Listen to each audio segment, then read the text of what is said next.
7. Things to keep to yourself as you grow older.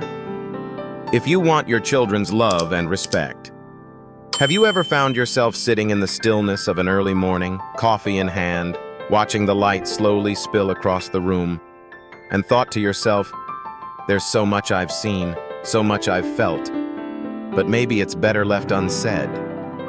If so, you're not alone. Growing older brings a certain quiet clarity. We begin to realize that not every thought needs to be spoken. Not every truth needs to be shared, even with the people we love most, especially with the people we love most. As parents, we've spent decades giving our all. We've celebrated our children's wins, stayed up through their tears, and given from places in ourselves we didn't even know existed. We've been protectors, teachers, and soft landings. And still, we wonder, now that we've grown older, what should we tell them? What truths are helpful to pass on? And which ones are better held in gentle silence? This isn't about secrets. It's not about pretending. It's about wisdom. The wisdom to know that sometimes what we don't say can be just as loving as what we do. In this conversation, just you and me, I want to gently walk with you through 7 things you might feel tempted to share with your children, but perhaps shouldn't. Not because they're shameful, but because letting them go might be the most generous gift you ever give. Let's begin. Point 1. Don't speak negatively about your own parents. Let's start with something many of us wrestle with quietly: the complicated relationships we had with our own parents. Maybe they were distant. Maybe they were harsh. Maybe they simply didn't know how to love in the way we needed. These wounds, however old, still leave traces. And as we age, the temptation grows to open up about them, especially with our children. But here's something to think about gently. When we speak harshly about our own parents, even in the name of honesty, it can quietly burden the next generation. It teaches our children that resentment is a legacy too, something to pass down like old photos or family recipes. What if we chose something else? What if we modeled forgiveness instead of bitterness? Acceptance instead of blame? That doesn't mean pretending the past didn't happen. It just means choosing not to let our pain become their inheritance. Because whether your parents did their best or fell short in ways that still ache, your children are listening, and they're learning, not just about your story, but about how they might speak of you one day. Choosing grace doesn't erase the past. It simply lights a softer path forward. And that, perhaps more than anything, is a legacy worth leaving. Point 2. Don't talk badly about your spouse or past conflicts. There's something about growing older that makes us more reflective, and sometimes more outspoken. We've lived through long marriages, complex partnerships, and quiet compromises no one ever saw. And while it may feel natural, even justified, to share those frustrations with our children, especially once they're grown, I invite you to pause and consider something. Even adult children still carry tender hearts when it comes to their parents. When they hear one parent criticize the other, no matter how old they are, it unsettles something deep inside. You see, for a child, their parents are their first version of home. And even if that home had cracks, there's a part of them that still needs to believe it was built on love. Of course, every relationship has its struggles, but when we highlight only the disappointments, the fights, the regrets, the things we wish had gone differently, we risk eroding that inner sense of safety our children carry. Instead, try this. Share the lessons, not the wounds. Speak kindly of the one who walked beside you, even if the journey wasn't perfect. Focus on the parts that held, the laughter, the endurance, the shared history. This isn't about pretending everything was perfect. It's about preserving peace in the hearts of those we love. Because when we choose to honor the past with grace, even the hard parts, we give our children something deeply precious, the quiet reassurance that love, though imperfect, was always present. Point 3. Don't compare your children or talk about favoritism. If there's one thing children never forget, even when they've grown, built their own families and become parents themselves, it's how they were seen by the ones who raised them. You might think a casual remark like, "Your sister was always more responsible," or, "I never had to worry about your brother the way I worried about you," is harmless, maybe even honest. But here's the truth. Comparisons cut deep. They don't just sting in the moment. They linger. They echo. When we compare our children, even with the softest voice, even without meaning harm, we plant doubt. We build quiet walls between siblings who were meant to lean on each other. We make one feel less than, while the other bears the pressure of being the good one. But here's what I believe. Every child is born into their own journey. They're not here to replicate each other or to compete. One may be bold, another gentle. One may take the scenic route, the other a straight line. Both are valid. Both are worthy. Our job, especially now, is to honor that uniqueness, to celebrate it. Tell your child, "I see how hard you try." Say, "You've grown in ways that make me proud." Speak life into who they are, not who they're not. Because when you stop measuring one against the other and start noticing the quiet beauty in each soul you helped raise, you heal more than you know. You remind them that love, in its truest form, is never earned by comparison. It's given freely and equally because they are yours. Point 4. Don't overshare your regrets and past disappointments. As we age, the past comes knocking more often. We remember the things we could have done better, the missed chances, the words we didn't say, the moments that slipped through our fingers. And there's a quiet ache that sometimes rises, wanting to be shared. But here's the gentle truth. While it's natural to reflect, we must be careful not to let those reflections become a burden on our children. You see, when we speak too often of regrets, of what went wrong, what we wish we'd done, our children begin to carry those feelings with us, not out of obligation, but out of love. They start to feel responsible for easing our sorrow, for mending what they didn't break. And that's not their job. They weren't there for all those decisions.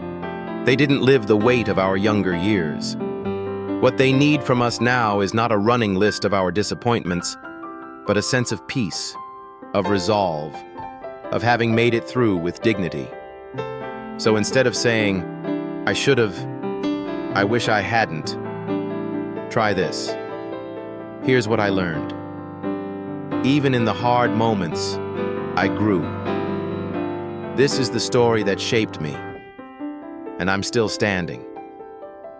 Tell stories that lift, stories that give perspective, stories that remind your children that mistakes are part of being human, and growth is always possible. Because in the end, they don't need to carry your pain. They just need to see your courage. Point 5. Don't make your children feel guilty about not doing enough. There's a quiet loneliness that can settle in as the years go by. The house gets quieter. The phone doesn't ring as often. Holidays come and go faster than they used to. And sometimes, without meaning to, we let that ache slip into our words. "I guess you're too busy these days. I don't see you much anymore. Don't worry about me. I'm just here alone like always." These phrases may feel small, but they carry weight. They land heavy on the hearts of our children, who are already juggling work, families, bills, worries of their own. And suddenly, what was meant as a passing comment becomes a source of guilt. But guilt has never been the foundation of love, not real love. Love doesn't say, "You haven't done enough." It says, "What you give as you can is enough." True parental love, the kind that echoes long after we're gone, is the love that frees. It says, "You don't owe me anything. Your happiness is my peace." Yes, we all want more time with our children. more visits, more connection. But maybe it's time to shift our perspective. Instead of measuring love by how often they show up, measure it by the effort they make in the ways they can. A short phone call, a kind message, a moment of thoughtfulness. These are love, too. And when you respond with appreciation instead of quiet disappointment, you offer them a kind of grace the world rarely does. You become a source of rest in their busy lives, not another weight to carry. Let your love remind them, I don't need you to be perfect. I just need you to know you're loved, exactly as you are. Point 6. Be mindful when talking about your health. As we age, our bodies begin to speak a little louder, and not always in pleasant ways. The aches linger longer. The doctor visits multiply.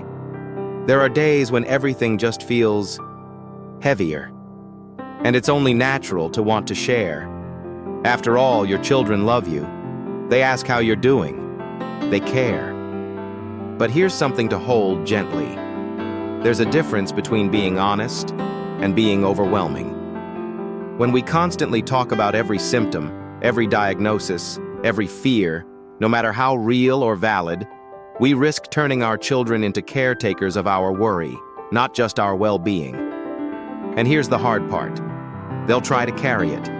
They'll listen, nod, ask questions, stay up at night thinking about it, even when there's nothing they can fix. So what's the alternative? It's not silence, and it's not pretending. It's balance. Be open, yes.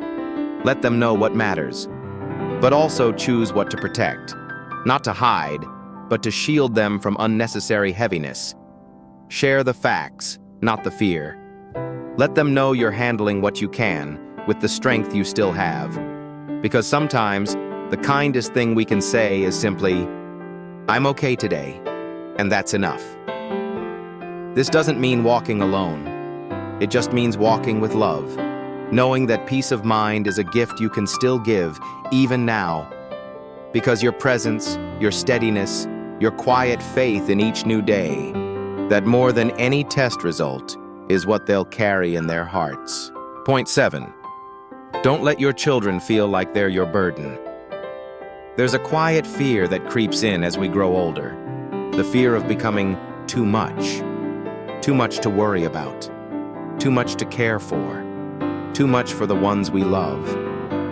And yet, without realizing it, we sometimes become the very burden we fear. Not through our needs, but through our words, our energy, our expectations.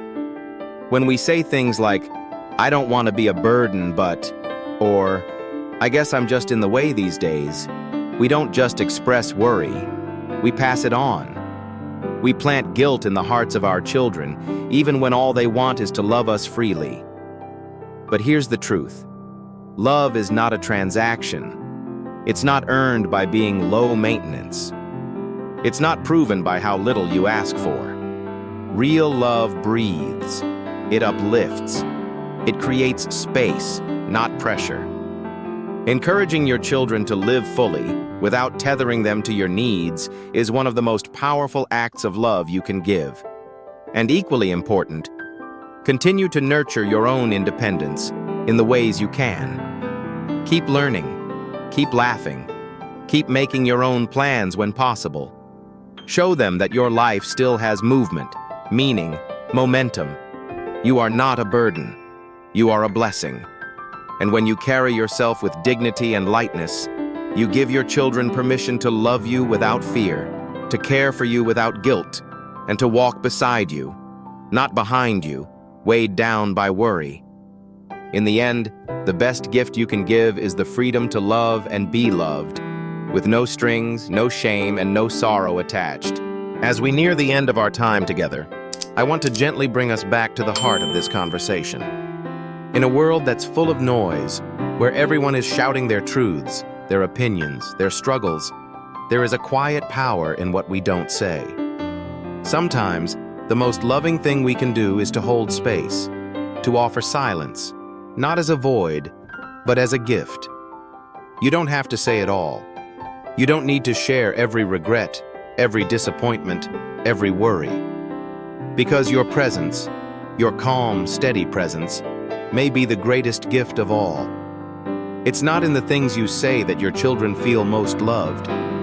It's in the way you show them that, despite everything, you are okay. It's in the grace with which you let go of burdens and the peace with which you hold the hard truths of life.